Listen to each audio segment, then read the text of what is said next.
Stephen Miller only exists because Trump wants him to exist. Is odious the character is, and he's highly odious. I mean, I don't. It's all Trump. I don't. Every buffoon in the cabinet, and God, it's crawling with buffoons. Anything that deflects the blame from Trump, I think, is counterproductive. It ain't Stephen Miller, it's Trump. Now for our listener questions, which are always a highlight for us because they're so good and help us keep us on our toes. Jim in Gainesville, Florida, says that we really don't respond effectively to Republicans' false characterizations of us, and says we ought to stop talking about identity politics and start preaching to the choir and recruit for the choir. Well, first of all, thank you. You're 100% right. I honestly got to say this. I don't think anybody talks about identity politics anymore. Other than the Republicans and some Democrats do. I think everyone knows this was a giant, staggering, breathtaking mistake. All right. I really mean that. And again, I've said this before. It's one thing to think, well, they're just some well-meaning people. And when we talk about identity politics, I'm talking about all of the permutations of it. But some of they got people fired. I mean, look at they were real tragedies here. I keep reminding myself what happened to James Bennett and just how utterly gutless. The New York Times did a good job on this. How utterly fucking gutless the New York Times was when he was there, and he was all done in for no reason. Other than the extreme practice of identity politics. It was at its core, I think, a very cruel ideology. But that is the case. All right. The point is, ICE is now raiding police officers' homes in Minnesota. And these, whatever it takes to be a policeman, a Minneapolis policeman, a Hennepin County deputy, or anywhere in the country. I mean, what they're doing is they just rushing these malcontents, misfit, fat, drug addict people and giving them a badge and a gun and tell them to go after anybody that's not white. Gee, why is this a bad idea? And why is this anti-law enforcement? Ask yourself that. Maybe we could run on that. Maybe we are the party of real law enforcement, not a bunch of crackers running around with their guts hanging out over their belts. It's about all you got right now. Yeah. Amen. Robbie in Norwich, Vermont says, if Trump takes control of Greenland, will any of our allies trust the U.S. to honor our security agreements?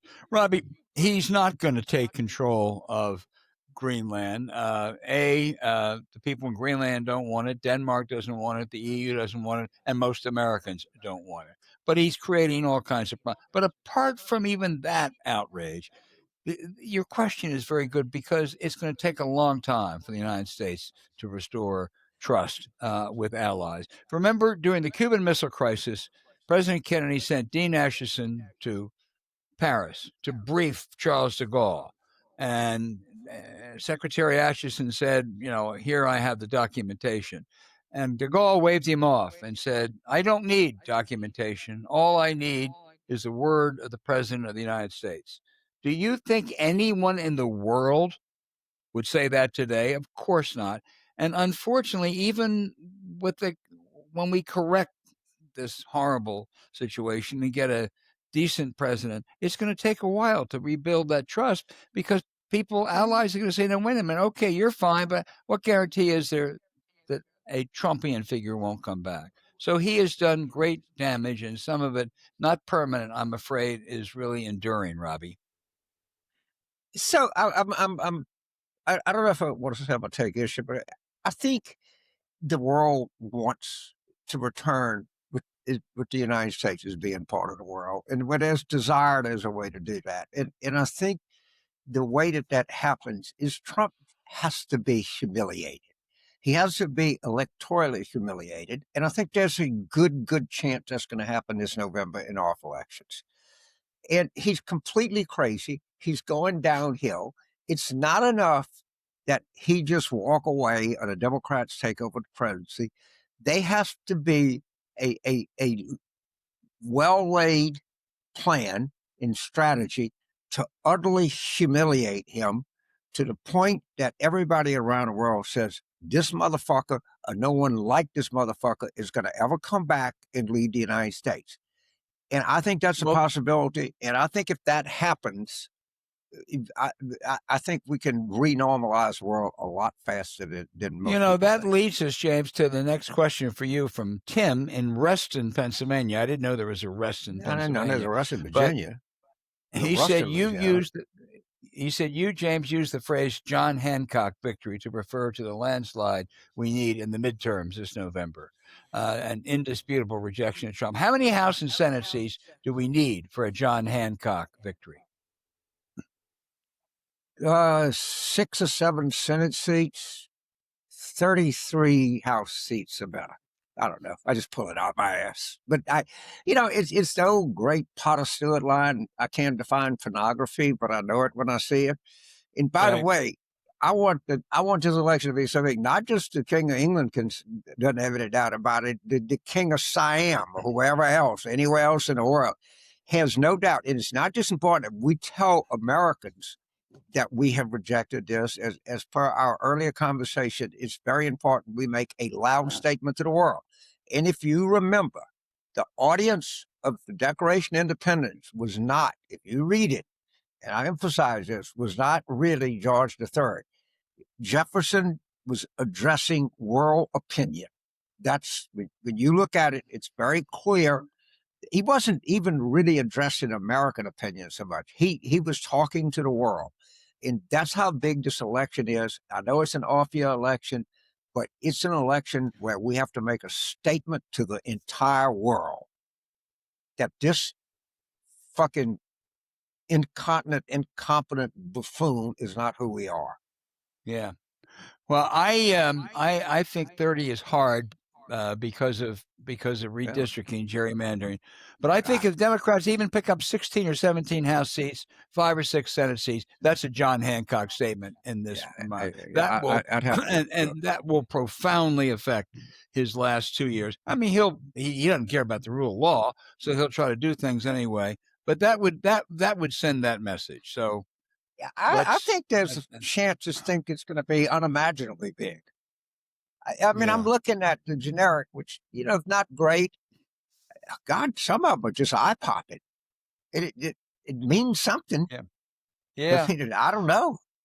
Look at these specials. Well, I'm going to get into one particularly that you've talked about, because this is from CT in Texas via Pascagoula, Mississippi, whatever that means. Okay. Jackson so why County, does Mr. Carville believe that Tallarico is a better candidate than Crockett for the Texas Senate race? A very good question. Okay? I'll give you 2 things I'll say off the top of my head. Crockett has said that Hispanics who voted for Trump have a slave mentality. That's not very smart. That will bite you in the ass in a general election. Furthermore, in anybody that has any sense of humanity, she made fun of Greg Abbott, who is a comical figure, but not because he's a comical figure, an intellectual goat, that he was actually in a wheelchair. That's not right. Come on, Rady. That's just trying to do some online fundraising with some Seattle fanatic progressives. And I'm for Jim Tallarico. I think Jim's a great guy and about all of that. But basically, I would be for anybody that I thought had the best chance of winning. And it's clear to me that Jim would have a much, much better chance of winning the general election than Jasmine Crockett. I don't think Hancock's a bad person. And by the way, I don't think there's much difference in how they would vote. I don't think you can get much different product. But if you don't win, you hadn't done shit. So if you want to win the election, if that's important to you, as it is to me, then you got to be for Jim Talrico. It's that simple. Well, I agree, but I want to, I want Mr. Tellerico to come on this program. He has ducked us a couple times. He's coming out. And so I share your assessment of the race, but come on, Mr. Tellerico, you can stand up to James Carville and Al Hunt. He's coming on. The next, they're not ducking. We're waiting. Texas is a big state campaign. Yeah. Well, he's been on a lot of shows, James. He's been ducking, but he'll stop ducking. We have one from, I think the name is Maniga in New York City, which is how big is Stephen Miller's influence on the negative direction of the country? I just have this kind of viewpoint of being a Roman Catholic and a kind of Marine, the commandant and the Pope, everything. And Stephen Miller only exists because Trump wants him to exist. It's odious the character is, and he's highly odious. I mean, I don't. It's all Trump. I don't.